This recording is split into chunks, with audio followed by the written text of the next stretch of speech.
Hi, I'm Brien Lundin here with the Gold Newsletter YouTube channel, where we present interviews with executives of many of the exciting stories out there in the junior mining sector and bring these stories to interested investors around the globe.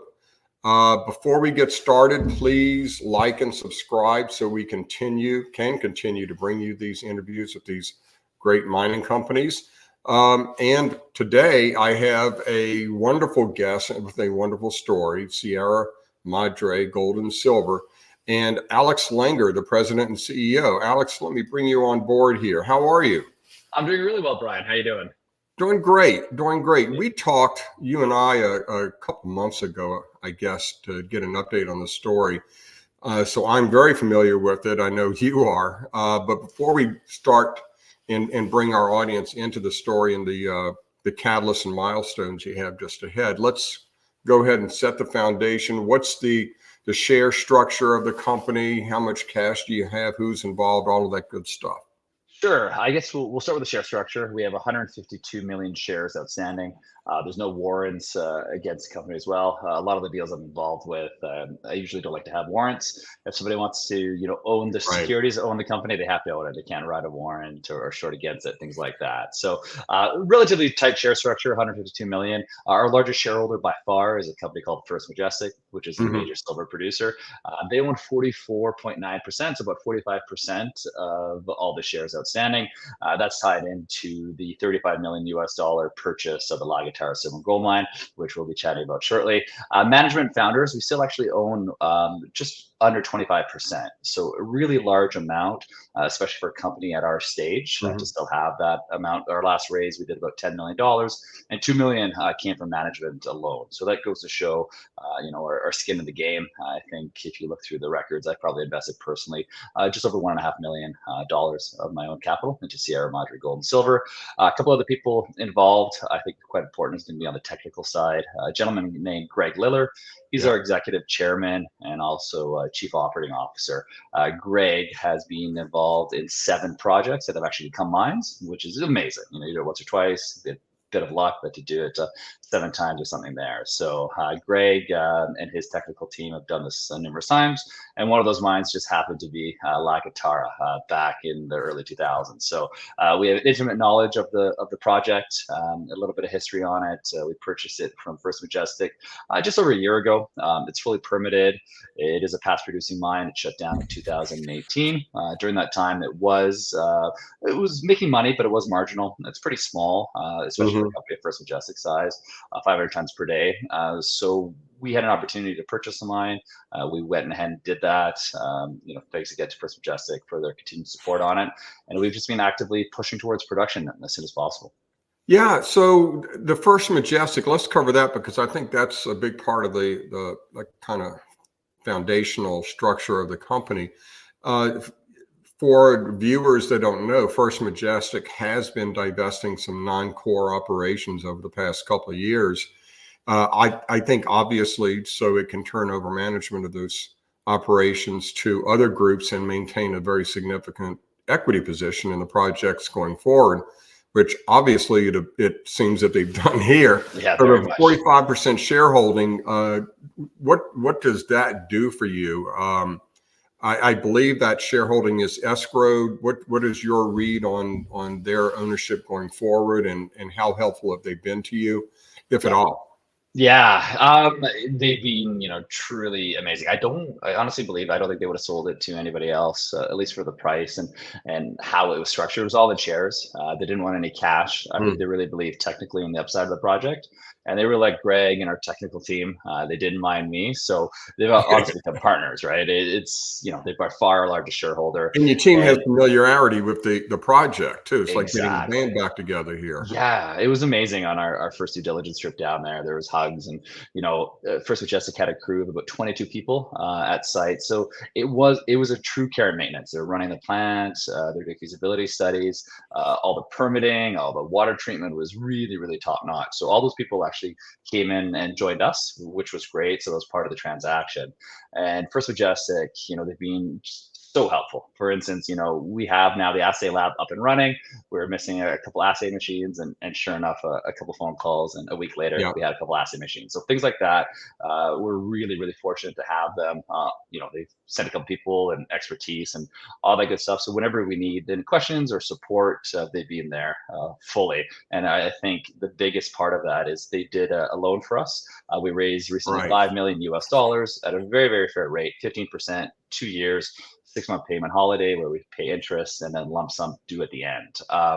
We did have other offers on that. We were looking at offtake, we were looking at royalty, we're looking at equity, and that 5 million US is more than enough to get us into commercial production. So that is quite important. So we are fully capitalized to do that. 500 tons per day is commercial production for the La Guitarra mine. So eventually we'll get up there. We've guided to the market that will be in commercial production Q1 of 2025. So, But within you're 6 going to months. do, well, let's get to that then. Let's Yeah. get to this big milestone coming up. You're actually going to start test mining pretty soon, aren't you? Very soon. Yeah, I know things have gone really, really well. So I think, a couple things with that. We came out with a press release probably February, March. In essence, what we said is, everything's gone well. There's no hiccups. Everything is in great shape. We did raise 10 million on the back of the transaction. We've used, pretty much all of that, which is great. And then we went into the facility with First Majestic. I would never have taken that loan out without the full expectation that I could pay it off, quite comfortably. Again, whether it's debt, whether it's offtake, whether it's royalty, it's all dilution. But for us, being such large investors, close to 25%, it made a lot of sense to do the debt agreement. So we're pretty close, to say the least. As I mentioned, the lab is operational. We're currently now, I guess testing the lab, not the lab, the plant, running water through the circuits, the ball mill. I was there a week ago, and we had all the machinery up and running. Underground, we now have our stope mates, which we need for underground blasting and things like that. We have about 35 jack legs. So we have our full equipment, everything we need to start operations, and we're just building out a bit of a tailings facility added on to the current one. We did get an amendment from the Mexican government recently to amend the tailings facility from, I guess, your traditional wet tailings to a dry stack facility, which gives us quite a bit more space. So we have about 27 to 30 months of tailing space before we'd have to build a new facility. So saying all that, we're very, very close. So we want to walk before we run, and we're going to do that. You never want to start production and then slow down. The market absolutely hates that. We want to be comfortable with the cash flows. So we're going to be starting test mining here very, very soon. Hopefully there'll be some news when we're ready to go on that. But yeah, it is quite exciting. At today's silver price, we're blown away. It was one of the impetuses for us to get in production so quickly is, $29 silver. When we were doing the due diligence at one point, silver was down to $18 an ounce. And, we were still really happy then. So at $30, $29, $30, we're absolutely thrilled. Historically, the mine's operating costs, all-in sustaining costs, were anywhere between 13 and 14 US dollars an ounce. So with inflation and things like that, I think we still have a very healthy margin. So the plan is to get into test mining. Test mining would run anywhere from 250 to 350 tons per day, and then into commercial production, 500 tons per day, Q1. But things have gone quite well, so we'll see if that happens a little bit earlier. So how long will you be test mining then? Because if you're going to start pretty soon, you're talking about like 6 months of test mining, which I don't know if you need that, but you're right. When a project starts up, you don't want to have hiccups to the market, because that's when the market is, really, really nervous about those kind of hiccups. So I'm assuming you're going to iron all those out before you start telling the market how well you're doing. Exactly. Yeah, no, that's it. So, simple things like stockpiling. We're going to want to have 20 to 30 days of mineralized material at surface ready to process when we start, because you never know what happens underground. We will be hopefully mining from 6 working phases to start, and then moving that up to 20 once commercial production hits. So that gives us, a lot of flexibility, a lot of areas to mine from, possibly mine from within the project area. There's over 50 kilometers of underground tunnels at La Guitarra, so a huge amount of of value that's already there and available to us. So we want to make sure we have enough material at surface. So if anything does happen, again, we're always able to meet that target of 250 to 350 to start, then 500, and then moving that forward. So one other thing that's quite important is 500 tons per day. Company of our size, historically, the mine was producing about 1 million to 1.5 million ounces of silver equivalent production per annum. But we came out with a fairly large resource report end of last year. And in essence, we close to triple the amount of historic reserves that were there, which was great. So we are looking at increasing capacity at the plant and mill pretty aggressively. So once we hit commercial production, which is 500 tons per day, we do want to get up to about 1,000 tons per day within 2 years. We should be able to do that out of cash flows relatively easily. The flotation cells are actually rated for 1,200. The crushing circuit is about 650. The biggest, I guess, bottleneck right now is the ball mills. They're rated for about 520 tons per day, but there is a ball mill right now that isn't working, but we could replace it with a much larger machine, and we'll probably look to do that relatively quickly as well. Maybe put an 800 ton per day ball mill. So relatively quickly you can see how we can increase from 500 to 1,000 tons per day, and that starts to make things really, really interesting. Once you're able to produce over 2 million ounces of silver annual equivalent, you usually get a re-rating in the market, and that's where we want to get to. Yeah. Yeah, I mean that's the biggest kind of a catalyst or that you can ask for is going into production as a silver stock in a rollicking silver market. So your timing could be really good there. Did you run economics beforehand? I mean, did you have to go through pre-fees even? Yeah, that's a really fair question.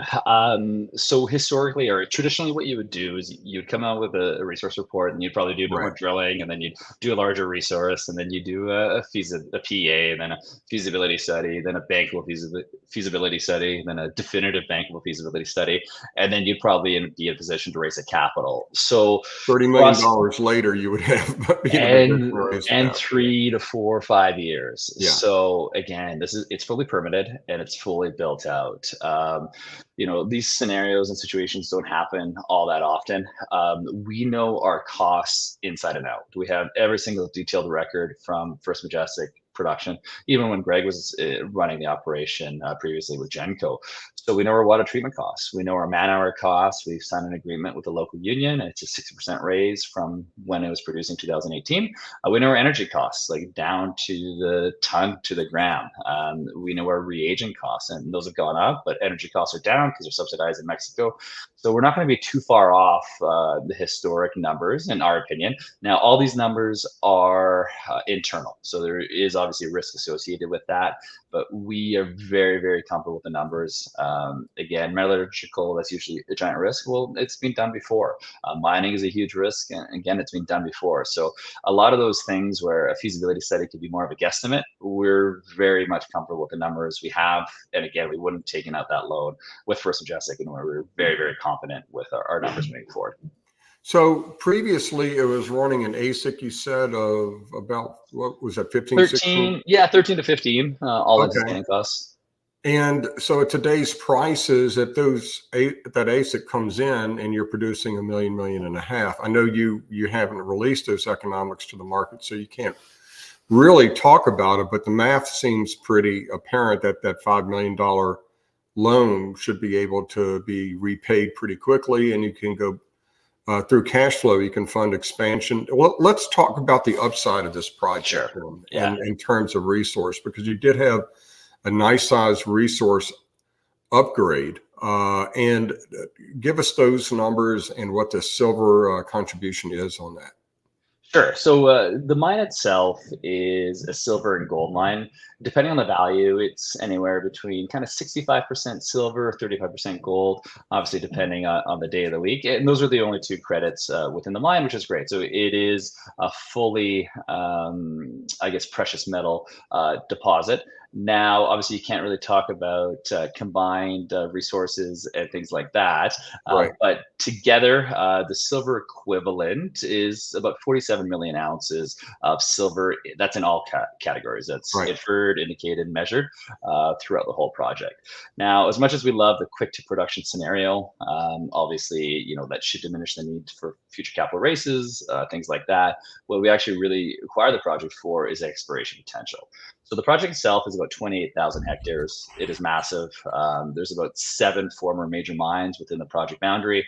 What we do want to do is use the cash flows, if possible, from the mine operating or possibly operating, and then using that to go explore the rest of the project. So to date, we've identified about 59 kilometers of surface expressions with mineralization, whether that's stockworks, whether that's veining, whether that's breccia. So incredible amount of exploration potential. 2 of the mines, former historic mines at site, were 2 of the largest, highest grade past producers of silver gold in Mexico.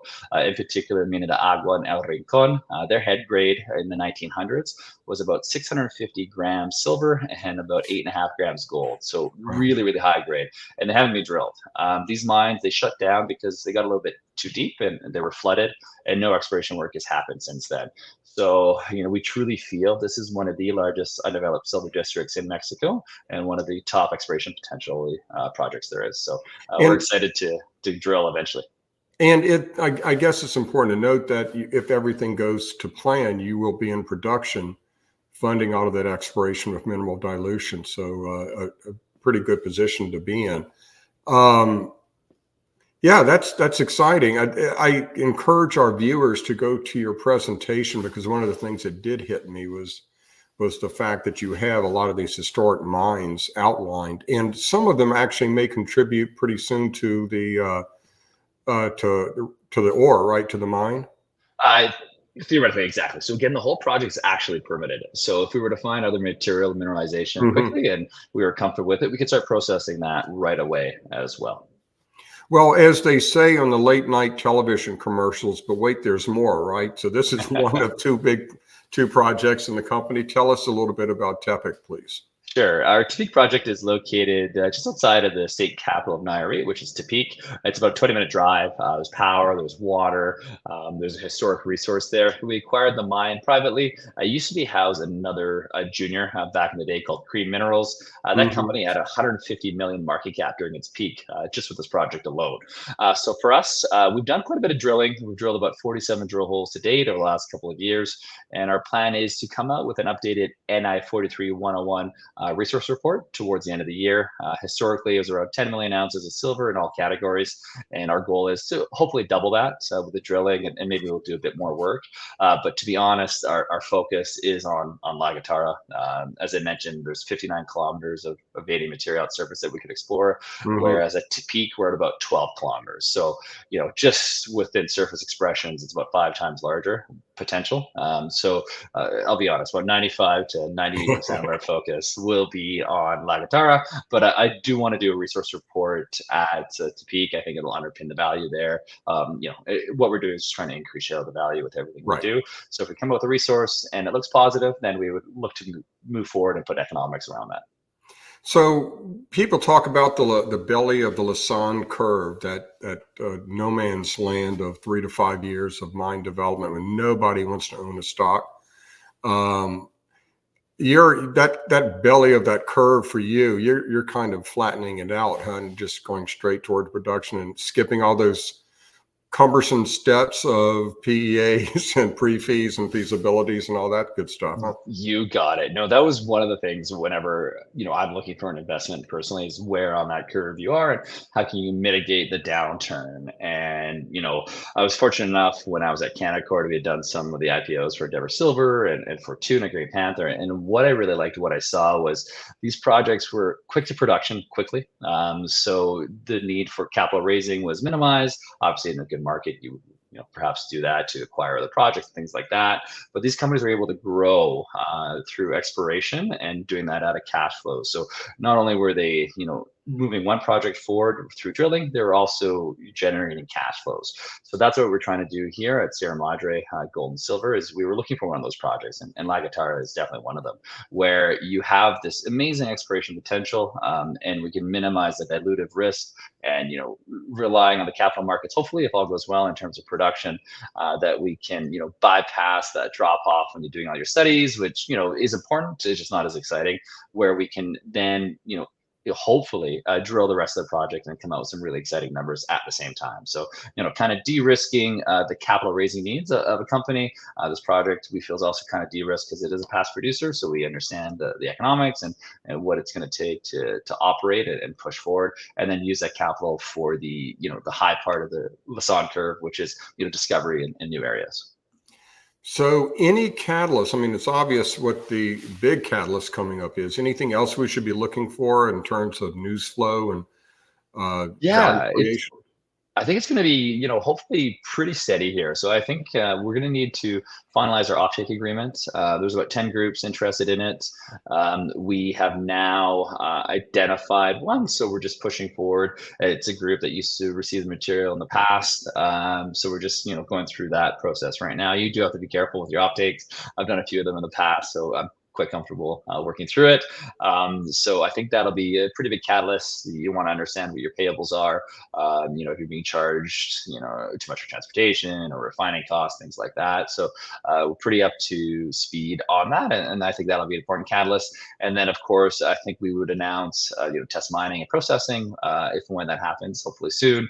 And then I think we would, hopefully discuss some of the deliveries that we do. So if we're able to, have a large stockpile and then, get those sent out in terms of concentrate, I think that'd be pretty interesting for the market, especially if and when we do receive, funds from, possible sale of that material.